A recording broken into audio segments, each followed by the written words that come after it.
Hello and welcome back, everybody. My name is Alyssa, and today is kind of a last minute put it together kind of video.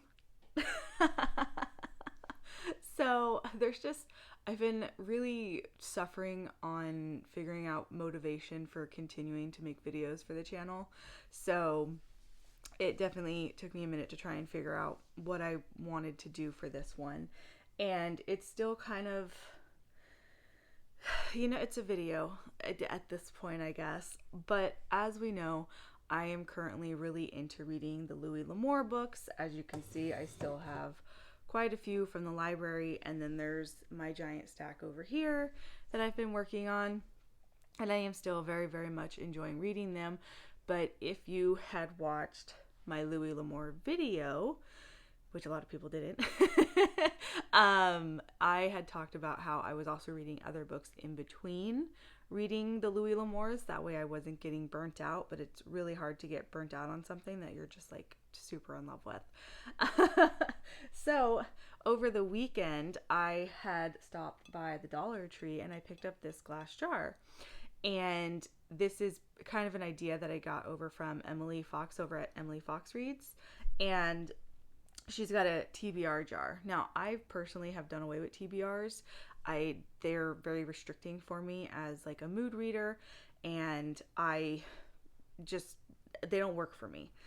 But what I want to do is I want to pull some books out of here so that I can use those as the in-between books for my reading through Louis L'Amour's stuff and everything. And these are books that I own. That way I'm not spending all my time in the library, because I live slightly further from the library, and plus the library that I live next to now, I'm not the biggest fan of. They have a really bad like homeless population that hangs around it, and I don't really care for it too much. So when I make my trips over there, I try to make it in one go. So yeah, currently I am reading this series, The Last Kids on Earth. It's a middle grade series. I'm reading these ones right now. I finished this one, The Cosmic Beyond, and I finished The Nightmare King, and then this is number 6. Oh, number 5 is over there. I'm currently in the middle of number 5. They're really quick reads. I get them done in about a day, 2 days, depending on what time I start reading them, because I obviously have to work, unfortunately. And so there's that one. I'm really jamming with that series. It's so fun and silly. It's a middle grade series, because as you guys know, I love reading middle grade. But anyways, I have this jar, and then I also have this little jar. This is full of books that I've read from my collection. I went through my spreadsheet and went ahead and wrote down all the ones I've read. That way I can kind of see like a visual representation of what I've read, because sometimes just seeing the number doesn't really convince me that it's a lot. So I want to see that. Now, this jar, if you are new here and you don't understand the size of my book collection, I have over 900 books, and only 40% of that is read. So I'm pretty sure you're sitting here going, that doesn't look like whatever the other half of that percentage is in here, because it's not. So in this jar, missing is my fantasy books and my sci-fi books. And that is simply due to the fact that right now I have no interest in reading fantasy and sci-fi. I still love those series, but the current direction that the book community in general has with talking about fantasy books is it's all the romance books that have taken over. And then in sci-fi, it's all the lit RPG. I have no interest in either one of those. And so my brain tells me no one will care if you're reading a regular fantasy book that doesn't have romance in it. So I just don't have this interest in it right now. And then the lack of interest in new fantasy books, because it's all just romance books, like that is also like pushing me towards not wanting to read my favorite genre. it sucks because I have so many that I am interested in, but like I'm listening to myself and I'm listening to my brain and what my brain wants, and it doesn't want that right now because they've been taken over by these other things. And so I'm just like, okay. So instead, and I have a little paper that tells me what goes for what, a code thingy. Let me go grab it. My little code that tells me what is for what book. So you guys know, because we're going to pull, I think 5. I think we'll do 5 because I'm also not doing monthly wrap-ups anymore. They don't get any attention. So I'm just going to sporadically update you guys on books as I read them. I think it'd be easier that way. So I think I'm just going to pull 5 of them out of here for now. And we're going to pull all the names first. Then I'm going to go grab the books because I don't want to get up and down, up and down, up and down, up and down. Okay? So, yeah. But before we start pulling books out, I'm going to break down the colors for you guys. And just so you know, the Westerns are in there too. Just saying. So it could, and for that, it's probably just like I'll prioritize that Western over a different one if I was to randomly pick a Western. So, light green is for my Arthurian books. Those are probably the closest to fantasy that we're going to get on here.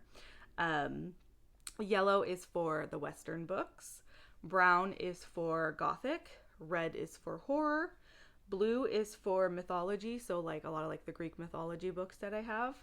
And then I guess you could probably consider some of those fantasy too. And then light blue is historical fiction. Pink is romance. I own like 2 romance books. Really hoping it's not one of those that get picked. And then orange are my middle grades because I am still trying to finish getting through all of those. So we are going to kind of shuffle it up, you know. And remember, these are the books that are going to be read like in between my Westerns and stuff so that I don't get burnt out. So let's see what our first one is. I don't know what color it is. It's a brown. So that means it's a Gothic. And we got The Winter Bride. That's one that I actually just picked up, I think last month. Sorry, the lighting just got really dark. The sun, I guess the cloud decided to move in front of the sun. And the overhead lights in my apartment are way too bright and wash out the color. That's so great. Like, thank you, Mother Nature. You're so great for that. Okay, I had to stop the video for a second there because I needed the light to come back. So, sorry about that, guys. So, let's pick our second one. And we've got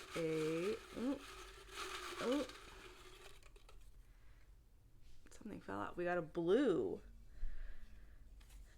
And that is The House with the Golden Door. I think that's number 3 in a series. I think that's number 3 in a series, House with the Golden Door. We'll have to double check that because if it is number 3 in a series, we'll put that back and then we'll try again. I apologize for the lighting coming and going. This is what you get for trying to use natural sunlight because it looks better. So let's pick our next one. And we've got, I think that's light blue. Yeah. Essex Dogs. That's number 1 in a series. That one is by Dan Jones. I actually attempted to start that one last year and then did not, I wasn't in a good headspace for it. So maybe that'll be better. So yeah, let's see our next.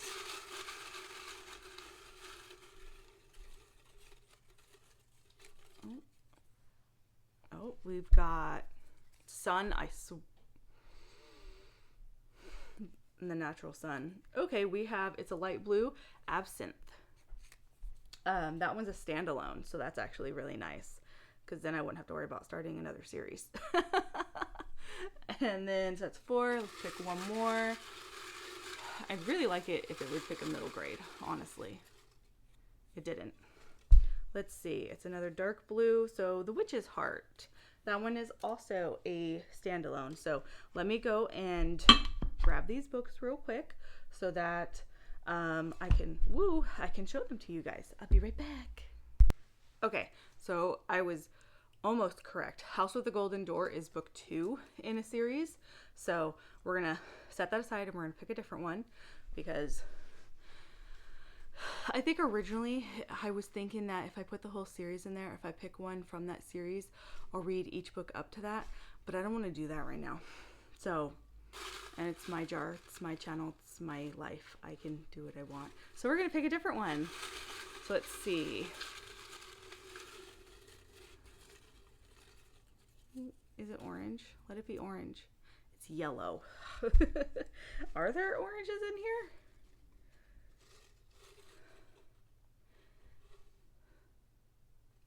You guys, I didn't even put the orange ones in here. I was hoping for a color that's not even in there. Yellow is Western, and I picked Utah Blaine, but I actually just finished reading Utah Blaine, which is right here. I actually just finished this one. Really good. Utah Blaine, he's the kind of guy where he's like, I'm going to start trouble just because I want to start trouble. He saves a man from being hanged, and then he's like, I see you're in some trouble.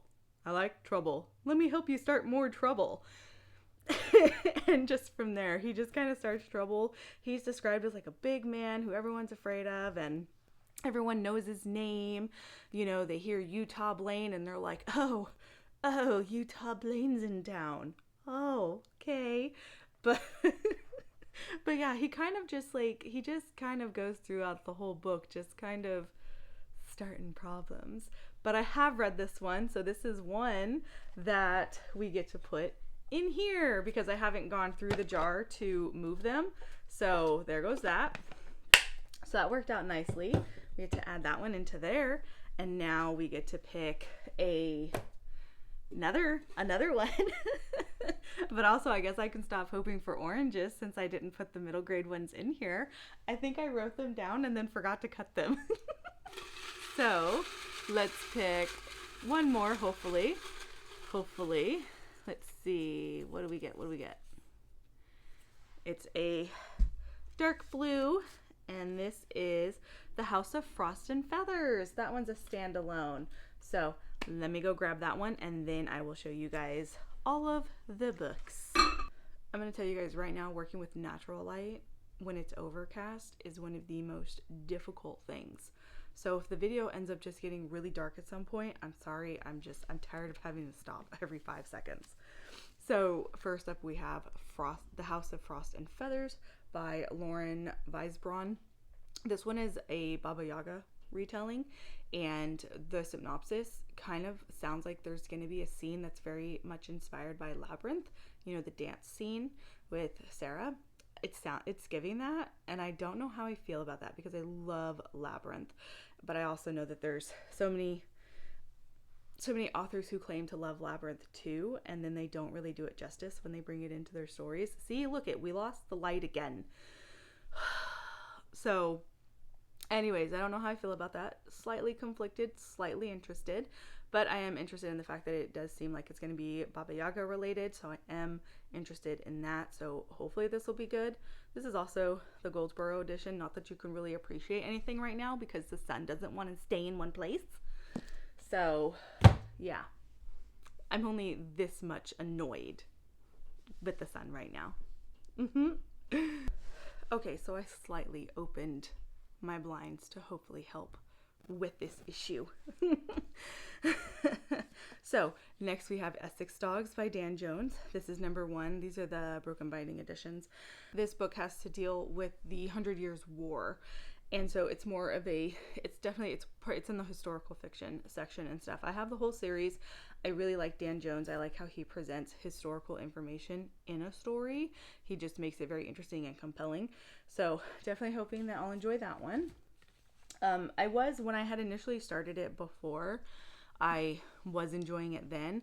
I just couldn't fully commit to reading it because I was going through a lot, but I'm not anymore. So hopefully it'll be a better experience. So next we have Absinthe, and I have just discovered that I have this miscategorized in my bookshelf. This whole time I thought it was historical fiction. It's science fiction. And I think it's because I never really fully read it. This was one I got from Goldsboro when I was still subscribed to them. And I think I just kind of like quickly looked inside and saw that it takes place in Chicago 1928. But looking back here, it is actually science fiction. So I'm going to keep it because I pulled it out of the jar because that's on me. I miscategorized it. But I will say I'm not really a big fan of the 20s, honestly. I just like the Roaring 20s and all of that kind of stuff. It's not my jam. I've never really been interested in it. So I don't know how that's going to go. I'm hoping maybe with like the sci-fi edge, it'll be a little bit more interesting. But yeah, I don't really know. Like I said, I got this one just in a book subscription, so it wasn't something that I was purposely looking for. And I haven't actually read anything by Brendan P. Belcourt, and I know he goes by another name. This was just a different name he chose for this. I don't remember what his other name is. But yeah, so we'll see.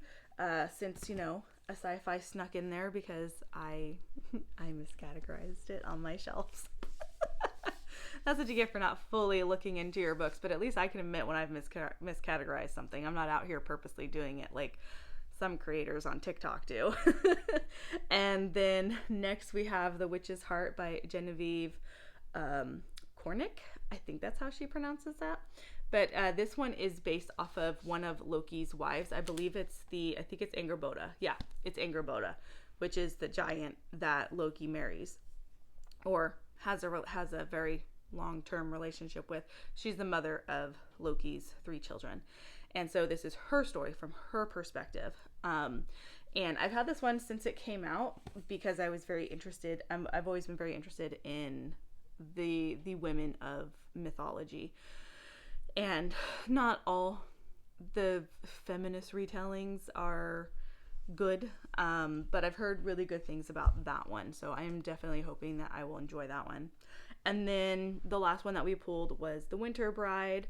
This is by Carola Salisbury. This was one that I picked up on a whim at Half Price Books.